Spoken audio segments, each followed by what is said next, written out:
We'll talk about good morning. How you doing? I ain't even going down myself like that, but I am at my daughter's house. Um, she had my newest grandbaby last week Wednesday. I am.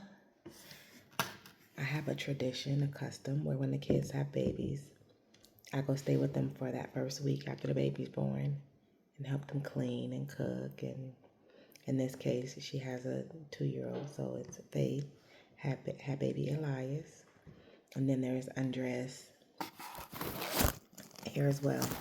And her fiance is here helping out. But yeah, so mommy's still here. But okay, so that's what I was thinking about talking about. So my spirits are up. So the whole down spirit thing, like fighting and struggling, I don't really feel that. What I decided to do was to take a half a day from work, several days, instead of a whole day. Although I did end up working all day Friday and all day Wednesday, just because I could. It was nothing to do here, and I had nothing to do outside of that, so why not get paid? Daily standards, I kept them up until I think I stopped Friday. It may have been my last day really documenting and trying to push through my daily standards. I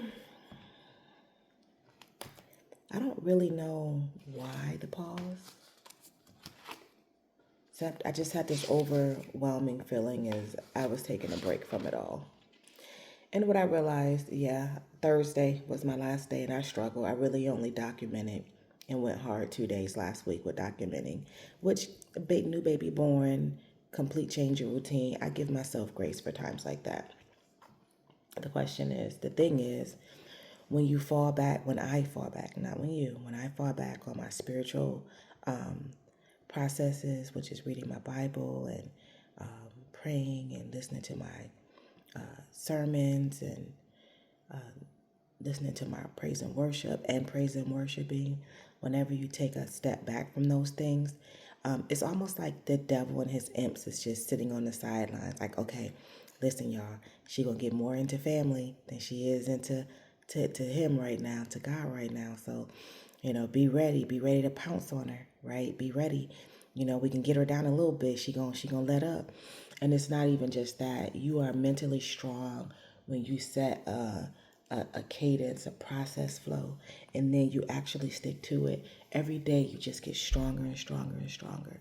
Even if it was hard, especially if it was hard for you to achieve some or most of the things that you were trying to do.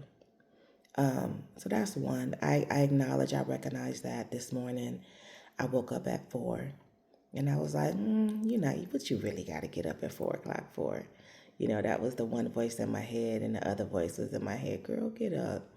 You got to get back on your business. And then the other voice in my head was like, you ain't got to get on it right now. So I also have that type of mental challenge and gameplay going on in my head. I just tend to get up, right?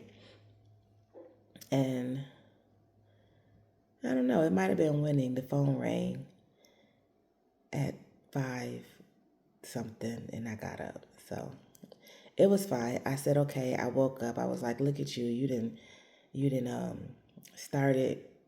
I mean, you didn't slept through all your personal time. You want to start work at 6 this week. I was like, that's okay. I'm going to get up. I'm going to grab my computer. I'm going to start at 6. So I sat on the side of the bed, logged into work, checked out a few emails, got dressed, and I told you before, some days everything doesn't go as planned, and you got to figure out how to plan it based on the disruption. So things didn't go as planned. So, I did a few things. I'm going to take a break. I'm going to work, take a break, do a few, like I'm doing this right now. I'm going to take a break, I'm going to fit it in, I'm going to get it in, and I'll start checking my boxes and I'll make it a priority. I think what I remember most about times like this is being really discouraged and saying things to myself like, Something always happens. Something always come up. Life is always life, and life pulled me away. And that's true. Life does happen, and life does life, and life does pull you away. I don't think it's the being pulled away. That's the bad part. I think it's the not getting back on track is the bad part. Thinking that because life pulled you away, you have to just be away. It's about, okay, you drag me 5 feet, I'm gonna turn around and I'm gonna crawl back up that 5 feet hill. Or you drag me down 10 feet and I'm gonna turn around and I'm gonna look at that hill and I'm gonna be like, oh my God, that hill is so high, I cannot do that hill right now. It's about saying, no, I'm gonna go ahead and do that hill. I can't do that whole hill right now, but I can go for, an hour. I can crawl up that hill for a few minutes and rest, and then crawl up that hill a few more minutes, and by the end of the day, I'm back at the top of the hill. It's like repeated steps like that. I have these, I always say that I just have the most horrible analogies, but in all honesty, I love my analogies, because those are the images that I see in my mind when I'm trying to explain the story. It's like I get an image to help me sometimes, and that was one that I just got. So this is my crawl back up. Looking at my book, I have been doing really, really, really well. So another thing would be when I have a break from from some exciting success. Like I just was like, wow, you like almost got all your boxes checked. Again, checking boxes is not the point. You're not trying to go through life checking boxes. You got to understand what the boxes represent in your life. Like you're not just doing it just to do it. Everything has to have purpose. Everything has to have meaning. For me, my boxes is my balance, right? My boxes is how I make sure that I get to the things that matter most to me. My boxes is making sure that I'm taking care of me, my temple, my body, my mind, my spirit, me physically, my exercise. I'm reading.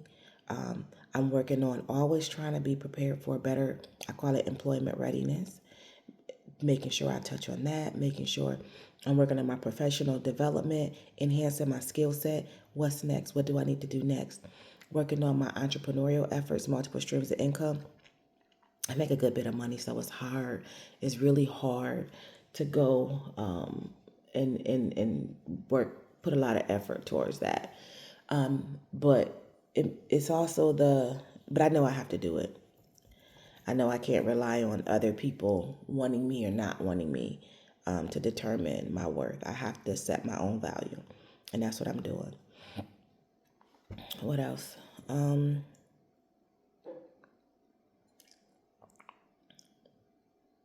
bought some pumpkin spice creamer.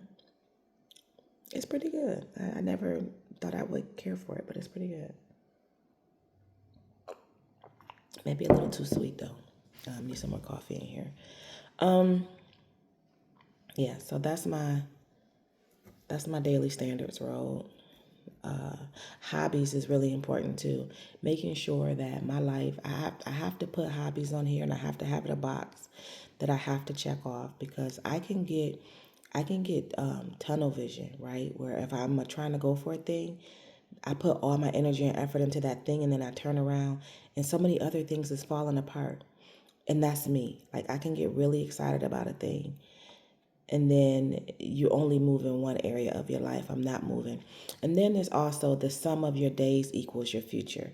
So if you want to know what you look like in the future, pay attention to what you're doing every day right now. If all you're doing is working and scrolling and sleeping and eating, that's what your future looks like. But if you're taking the time to develop yourself, to keep yourself healthy, to make healthy choices when you're eating, when you're exercising, then that's also what your future is going to look like. You know, if you're not honoring yourself today, you're probably not going to honor yourself in the future. If you don't see your value today, if you don't wait for society to tell you how valuable you are. You have to begin to see that and set that for yourself. Where's my struggle? Okay, obviously, I said I struggled with getting my daily standards. I only got it 2 full days last week. And while I may have done some things some other days, let's see, that is my daily standard. Let's see, last week. See, I didn't, but my big grandbaby was born. I don't. It's weeks like that. I ain't gonna lie. It's weeks like that where it's hard, and I still talk about it like I do it every day. And I do. And this is the week before, and that is the week before, right? And so I noticed too, and you may notice this about yourself, and then I'm gonna let it go. I noticed that I go for a thing, I may do really good for 3 days. The next time I go for it, I'm gonna do really good for 5 days. The next time I go for it, I'm gonna do really good for a week.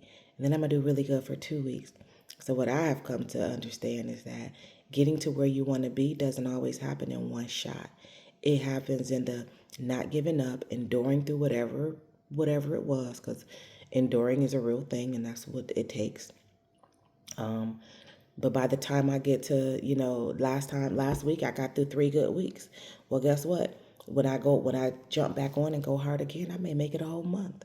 I may make it. That's, believe it or not, that's how I quit smoking cigarettes. Every time I fell out, I stopped smoking more than 20 years ago. But I remember my quitting smoking cigarettes was the single hardest thing that I ever had to do. I always felt like I was in super duper control of my life. And then I was met with this one thing and I realized, oh, I'm not controlling this thing. This thing is controlling me. And it's white wall is so crazy to me. This thing is controlling me. And I was like, I'm gonna quit smoking. I got saved and joined a church, and I was embarrassed because I was still smoking, and I was telling people how God would deliver them, but I couldn't get delivered. And I'm like, whoa, right? And I just kept trying. And after every pack of cigarettes, I would be like, this is my last pack.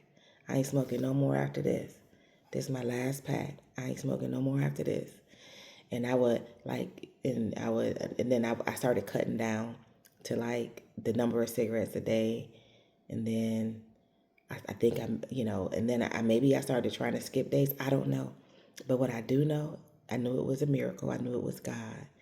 All I know is one day I look back and I hadn't had a cigarette in 2 weeks. And I was like, oh my God, I quit smoking cigarettes. I don't even know how it happened. I don't even remember. I don't even know how it happened. All I know is that every week I would say, this is my last pack. This is my last pack. I'm not smoking no more. And I was doing small efforts to try to make it my last pack, but I couldn't resist when it was time to get some more. I don't remember the feeling or nothing. I don't remember none of it. So thank God, to God be the glory. I'm sure you've probably had miraculous little types of things like that happen too. So if you haven't, just stay tuned. Okay, y'all, it's 13 minutes. I gotta go. Bye.